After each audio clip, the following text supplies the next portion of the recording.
In Florida may face new challenges when it comes to higher education. State Senator Randy Fine, now running for an open seat in Congress, has proposed a bill that would ultimately repeal in-state tuition for those students. West U's Paola Tristan-Aruda tells us how this would impact Florida's DACA recipients.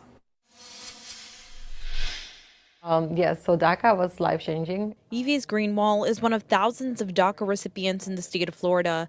She came to the U.S. from Honduras in 2006 and is now the Access to Education Director at Hope Community Center. She says the 2014 state law that allows undocumented students to receive in-state tuition if they meet certain criteria has helped a lot of people. Financially, it's still challenging because as a DACA student, you're still not allowed to apply for FAFSA or federal assistance.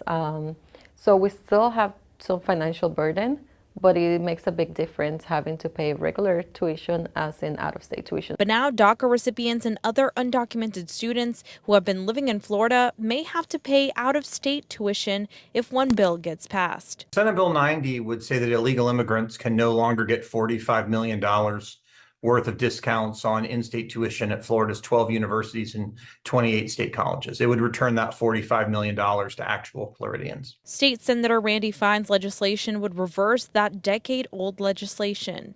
But lawmakers like State Representative Anna V. Eskamani say that law was a bipartisan effort that's in place for a reason. So it's important to stress that the in-state tuition is being accessed by people who grew up in Florida and live in Florida who also pay taxes in Florida. And you cannot ignore that fact. As an example of what the difference in tuition would cost, at UCF, the in-state tuition and fees cost is almost $6,000, while out-of-state tuition is nearly $21,000. Greenwald says if Senator Fine's bill passes, it would impact the lives and future of so many in the state of Florida. It feels like a step backwards, right? Because many of the students, myself included, we grew up in Florida. We graduated from our local high schools. We've been here for many years.